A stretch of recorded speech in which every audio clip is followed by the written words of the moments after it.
Naalala nyo pa ba yung Honda Click na nabili natin sa basurahan ng 7,000 pesos? Marami ang mga nagtatanong sa akin kung ano na bang update sa kanya, kung bakit wala na tayong vlog sa kanya. Sa totoo lang, buhay pa naman siya. Inuna lang muna natin si Honda Wave 110 natin para umandar na siya at magamit na kahit papano. Kasi itong si Honda Click 150 naman natin o si Ghost Project ay umaandar na siya. Pero sa kasamaang pala, dahil nga po na hiniram lang natin yung mga ibang pyesa pa neto, at nalimutan na nating palitan, ayun, nagkaroon na naman kami ng problema para dito sa Honda Click 150 natin. Nagbigayan na po yung CVT niya, may nabasag, may kailangan ng palitan. Ayun, gastos na naman na nangyari. Minsan sa kakatipid natin, doon pa tayo napapagastos ng mas malaki. Kaya tara, samahan nyo ako. Silipin natin si Durog or si Wave 110 at itong si Honda Click 150. So yun, mga kalusuper natin. Again, tingnan nyo, medyo maluwag tayo ngayon dito kasi medyo malakas yung ano natin, yung mga mugs natin, okay?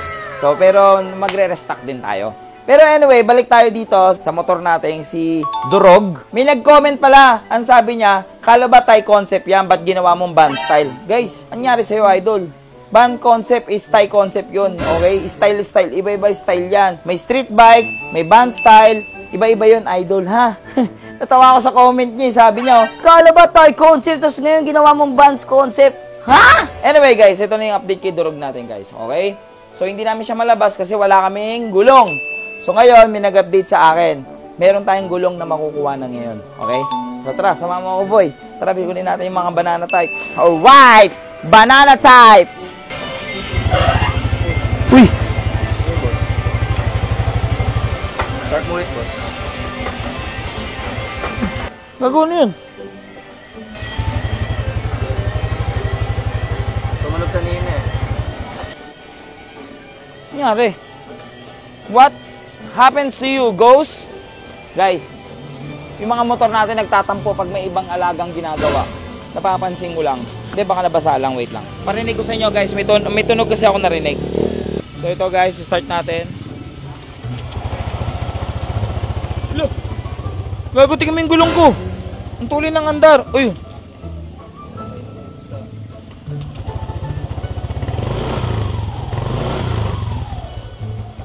Russell, ano to? Ha? May tumunog eh. Gumano ni pag-start ko. Tsaka yung gulong oh. Dragging na yan pag ganyan. Dragging. Takti na yan oh. Matagal ba gawin yan? Hindi na pa pwede muna to gamitin? Hindi pwede yan. Yan oh, may ikot oh. Madidisgrasya ka yan oh. Tara, ito naman, saglit lang. So mga kalusuper natin, wait lang ha. Cut lang muna natin yung video. Titignan lang muna namin to. Boy, mukhang ano. So mga kalusuper natin, mukhang bumigay na yung panggilid na hiniram natin. Tignan nyo, kaya pala. Sabi ko sa'yo, pangsamantala. Aray ko po! Ano yan? Sa'yo, pangsamantala lang. Ginawa mo pangsamantagal eh. Eh wala pa kasing budget, eh dumating tong wave eh. Agay ko, aray ko. Ano nangyari? Agay! Ay, bago yan ah! Okay, syempre, sira yung pan eh. Uli. Factory defect siguro. Factory defect? Ba't kaya niya Kuya Russell? Ano nangyari? Naputol yung spring? Naputol na. Naputol yung, ano ang tawag dito? Clutch spring. Clutch spring. Putol. Bumigay. Ay ko nasira. Tuluyan? Ay, natuluyan na. Sabi ko sa'yo, pangsamantala lang eh. Ginawa mong pangsamantala eh. Hindi kasi nag-iipon pa ako. Charan, agay. Ay, sira na rin mga back plate. Ano ba tawag dyan? Back plate. Slider. Agay, naglaglagan na. Wala na. Sira na? Sumuko na. Aray ko po. Yung budget ko, pambili ng gulong ni Durog eh. Putik na yun, mapapabili. Hindi ba pwedeng palit lang tayo ng bola muna, tapos itong backplate lang muna? Hindi pwede, may tama na to. So yung mga kalusuper natin, ito ang problema ba't tumunog. Kung bakit kanina pag-start ko na tumunog, naputol na po yung clutch spring. Yung bell natin, okay pa? Yun, hindi ko pa alam. Ay, wala na. Putik na yan, wala na rin. So, lalim, oh. Bumakat yung kamay mo. Spring, center spring. center spring. Wow, linis ah. Ayop yung last. Boss! Slider. Biyak. Out. So yung mga Lucifer natin mukhang... Ay, excited na mabuo to eh oh. Sakto na, pupunta pa yung budget ko dito. Ay, nako, palit tempo, Kuya Ras. Yung torque drive, buhay pa? Buhay pa, torque drive. So, sa mga hindi updated kasi guys, kung napanood nyo mula part 1 hanggang ngayon, itong si Ghost project natin, yan po ay pinagpalitan lang ng customer, yung mga CVT na yan. Kinabit lang namin. Sinabihan naman ako ni Kuya Russell ng pangsamantagal lang, palitan na. Kaso nawala na sa isip natin, nasira pa yung belt natin. Okay, umahal pa naman ng Click 150. So yun guys, Click 150.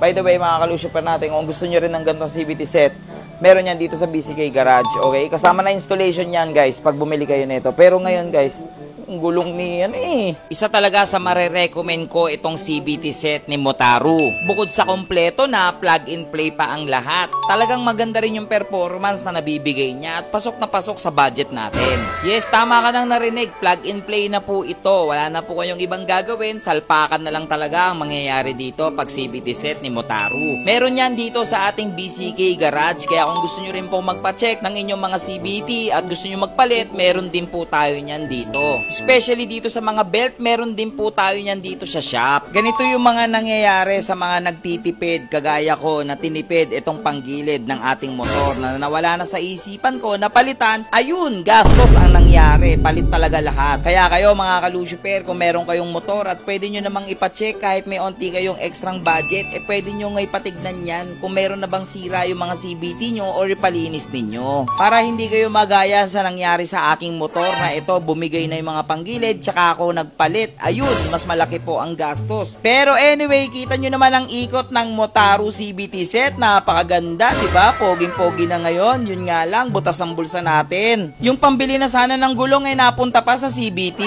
Ay, nako. Gastos! Try natin. Ay, sorry kay Russell. Sorry. Try natin. Kaya okay na to, ha? Kumande RPM na kay Russell, no? Kumande RPM niya, mga ka-Lucifer.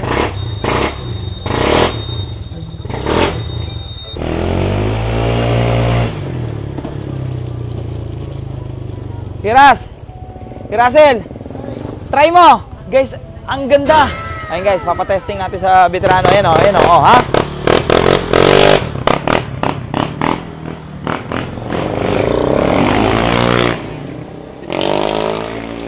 Tulin, oh.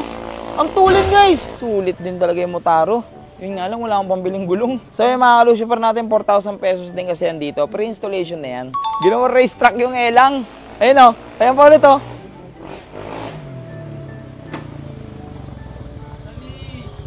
Ang sarap, no?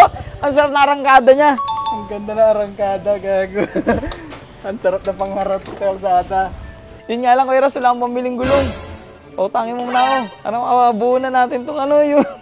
So yun guys, hanggang dito muna itong video natin. Buti ngayon, bibili sana tayong gulong eh. So, pero at least ang ganda na, no, Kuya Ras, no? May arangkada na siya, yung niya, yung power. Pag binaunan mo, may talaga, meron talaga siyang bigay. Baka Motaro yan!